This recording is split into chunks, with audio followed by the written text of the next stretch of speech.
તો એ આનંદ છે એ જ પ્રભુનું સ્વરૂપ છે. પહેલા જ શ્લોકમાં પહેલા જ દિવસે ભાગવતજીની કથાના મહાત્મ્યમાં પહેલો જ શ્લોક હતો કે સચ્ચિદાનંદ રૂપાય.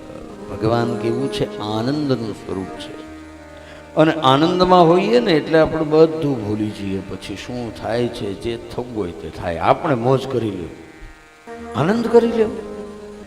કારણ કે આનંદમાં પહોળાય છે અને દુઃખમાં ગહેરાય છે. આનંદનો સમય પસાર થતા વાર લાગતી નથી, પણ દુઃખનો સમય પસાર થતા બહુ વાર લાગે છે. દુઃખનો સમય લાંબો લાગે છે ને આનંદનો સમય આપણને ટૂંકો લાગે છે. અને પછી એ આનંદને આપણે વાગોળીએ તો પણ આપણને આનંદ આવે. એને આનંદ તો ગોકુળની અંદર પ્રભુ પધાર્યા, આનંદ થયો, આખું વ્રજ ભેગું થયું છે. અને નંદાલયની અંદર મહોત્સવ થયો છે. મહોત્સવ તો કેવો થયો? ભાગવતજીની અંદર લખ્યું છે કે કોઈ પણ ઉત્સવ કરવો હોય ને, કોઈ પણ મહોત્સવ કરવો હોય ત્યારે 3 વસ્તુની જરૂર પડે છે. એમાં 3 વસ્તુમાં સૌથી પહેલા બહેનો જોઈએ, સ્ત્રીઓ. આ સ્ત્રી વગર ઉત્સવ ન થાય, મહોત્સવ ન થાય. કારણ કે પુરુષને તો થોડો અંદર અહંકાર હોય કે હું ઊભો થઈશ, હું નાચીશ તો લોકો શું કહેશે, આવું થોડું અહમ અંદર હોય. અને સ્ત્રીને એવું કાંઈ ન હોય, નાચવું એટલે નાચવું, જેને જે કેવું એ કે. બોલો સાચી વાત છે ખોટી વાત છે? તો પહેલી સ્ત્રીઓ જોઈએ. બીજું સંગીત જોઈએ. સંગીત વગર ઉત્સવ કરવો હોય, મહોત્સવ કરવો હોય, નાચવું હોય કેવી રીતે નાચીએ આપણે? સંગીત જોઈએ. અને ત્રીજું બ્રાહ્મણો જોઈએ.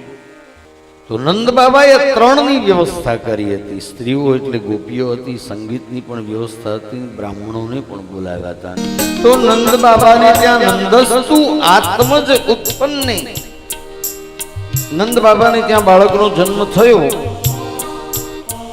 અને બાળકનો જન્મ થયો એટલે પ્રમાણ એવું કહે છે કે ઘણી મોટી ઉંમરે બાળકનો જન્મ થયો છે. નંદ બાબાને ત્યાં ઘણી મોટી ઉંમરે બાળકનો જન્મ થયો. ભગવાન કૃષ્ણનું પ્રાગટ્ય થયું ને ત્યારે યશોદા મૈયાની ઉંમર એવું પ્રમાણ છે કે 90 વર્ષની હતી. અને ત્યારે એમને ત્યાં બાળકનો જન્મ એટલે કે કૃષ્ણનું પ્રાગટ્ય ત્યારે થયેલું. 90 વર્ષની ઉંમરે. પણ આપણા વાળા 90 નહીં, યાદ રાખજો પાછા. હા, આપણે 90 વર્ષે ઉપર જવાની તૈયારી હોય.